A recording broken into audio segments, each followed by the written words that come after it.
پاکستان پر حملہ کیا۔ اس بزدلانہ حملے میں اس نے سویلین آبادی کو نشانہ بنایا، جس کی تفصیلات اور اس کی ایک اپ ڈیٹ، کیونکہ اس میں کچھ مزید شہادتوں کی اور زخمی ہونے کی کنفرمیشن ہوئی ہے، میں آپ کو دوبارہ سے آگاہ کروں گا۔ اب تک 6 مقامات پر جو حملے ہوئے، ان میں 26 معصوم سویلینز شہید ہو چکے ہیں اور 46 انجرڈ ہیں۔ I will repeat, at 6 locations where the Indians attacked last night, unprovoked, the blatant aggression that they did, Pakistan has lost 26 civilians and 46 are injured. ان کی تفصیلات کچھ اس طرح ہیں۔ احمد پور ایسٹ میں مسجد سبحان اللہ کو نشانہ بنایا گیا، وہاں پر 13 شہادتیں ہوئیں، جن میں 2 3 سال کی بچیاں بھی ہیں۔ اس کے علاوہ 7 خواتین اور 4 مرد ہیں۔ وہاں پر 37 زخمی ہوئے، جن میں 9 خواتین اور 28 مرد ہیں۔ مظفر آباد کے قریب مسجد بلال کو بھارتی جارحیت کا اور بربریت کا نشانہ بنایا گیا، وہاں پر 3 شہید ہوئے ہیں۔ اس کے علاوہ 1 بچی اور 1 لڑکا زخمی ہے۔ کوٹلی میں مسجد عباس کو نشانہ بنایا گیا، وہاں پر 1 16 سال کی بچی اور 1 18 سال کا معصوم بچہ شہید ہوئے۔ اس کے علاوہ 1 ماں اور بیٹی اس وقت زخمی ہیں۔ مرید کے میں مسجد ام القرا کو نشانہ بنایا گیا، وہاں پر 3 مرد شہید ہوئے اور 1 زخمی ہے۔ سیالکوٹ میں جو نشانہ بنایا گیا، اس کی وجہ سے کوئی جانی اور مالی نقصان کی اطلاع نہیں آئی۔ شکر گڑھ میں بھی جو نشانہ بنایا گیا، وہاں پر بھی کسی جانی نقصان کی خبر نہیں، البتہ 1 نقصان ضرور ہوا ہے۔ رات سے جاری لائن آف کنٹرول پہ جو وائلیشنز بلا اشتعال فائرنگ جو بھارت کر رہا ہے، جو اٹرلی کی فائرنگ کی جا رہی ہے، اس میں اب تک 5 معصوم سویلینز شہید ہو چکے ہیں، جس میں ایک 5 سال کا بچہ بھی شامل ہے۔ پاکستان کی مسلح افواج نے اپنی قوم کی بھرپور حمایت سے دشمن کو پاکستان پر حملہ کرنے کے چند لمحوں کے بعد ہی منہ توڑ اور بھرپور جواب دیا اور دے رہی ہے۔ لیکن یہ بات ضرور ذہن میں رکھیے کہ بھارت نے پاکستان میں مساجد کو نشانہ بنایا ہے۔ مساجد اور عبادت گاہوں کو نشانہ بنانا اس تنگ نظر سوچ کی عکاسی کرتا ہے جو کہ مودی کی حکومت میں ہندتوا کے زیر تسلط بڑھ رہی ہے، جس میں اقلیت بالخصوص مسلمانوں کو اور ان کی مذہبی آزادی کو سلب کیا جا رہا ہے اور ان کو نشانہ بنایا جا رہا ہے۔ یہ بھی جاننا ضروری ہے کہ جن جگہوں کو نشانہ بنایا گیا، یہ وہی جگہیں ہیں جن کو کل میڈیا باشمول انٹرنیشنل میڈیا نے وزٹ بھی کیا اور دیکھا کہ وہ بلا جواز، بلا ثبوت جو الزامات عائد کیے جاتے ہیں، ایسا وہاں پہ کچھ نہیں تھا۔ صرف معصوم لوگ، سویلینز اور بچے وہاں پہ موجود تھے، فیملیز وہاں پہ موجود تھیں۔ اور مرید کے اور بہاولپور کا میڈیا باشمول انٹرنیشنل میڈیا کا آج کا وزٹ پہلے سے پلان اور طے شدہ تھا۔ اگر میں رسپانس کی بات کروں تو اب تک افواج پاکستان نے دشمن کی جارحیت کے جواب میں اور اپنے دفاع میں دشمن کے 5 طیارے اور 1 کامبیٹ ڈرون جو پاکستان پر حملہ آور ہوئے تھے ان کو مار گرایا ہے۔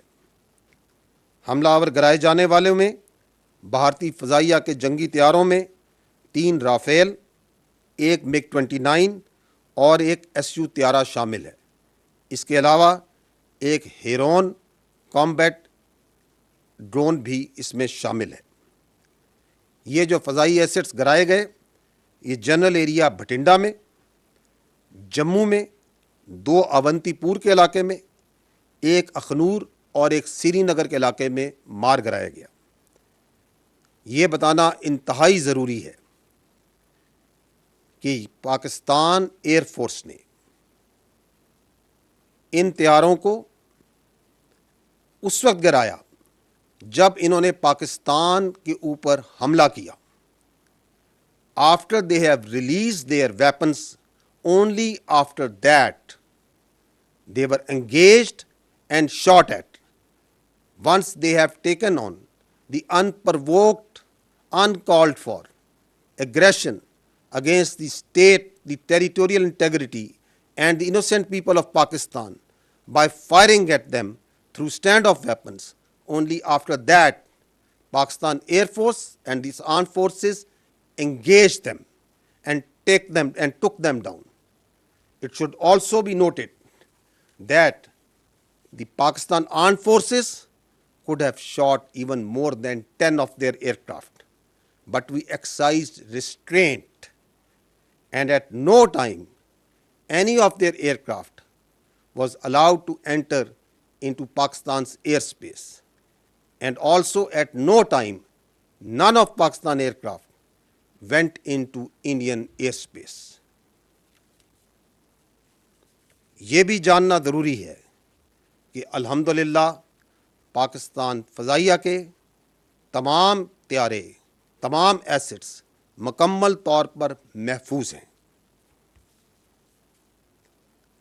اس فضائی جنگ کے علاوہ دشمن نے لائن آف کنٹرول اور ورکنگ باؤنڈری پر بلا اشتعال گولہ باری اور سیز فائر وائلیشنز شروع کی، جس کا پاکستانی فوج نے دندان شکن جواب دیا اور اس کی متعدد پوسٹوں کو تباہ کیا۔ ان پوسٹوں میں سے، ان انگیجمنٹس میں سے صرف چند ایک کی ویڈیوز میں آپ کے سامنے پیش کروں گا۔ ایک اور افسوسناک عمل اس واقعے میں ہندوستان نے نیلم جیلم ہائیڈرو پاور پروجیکٹ کو، اس میں نوسیری ڈیم کے سٹرکچر کو نشانہ بنایا اور اس کو نقصان پہنچایا۔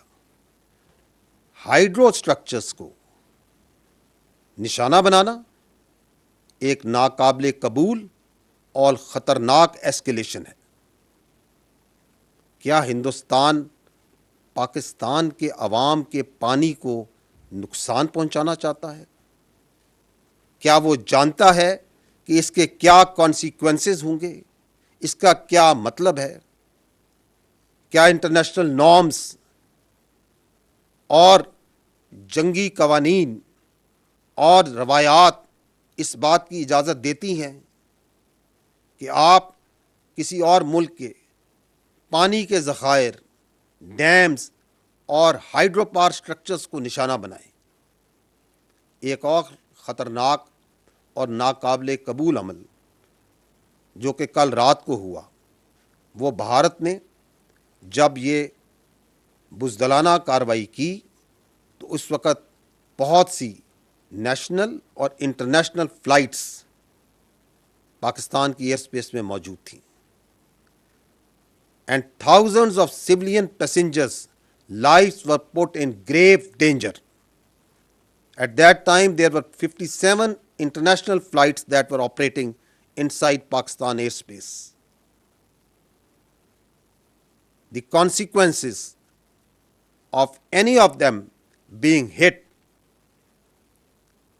perhaps didn't even cross the minds of those who were undertaking these aggression this senseless aggression that they did yesterday.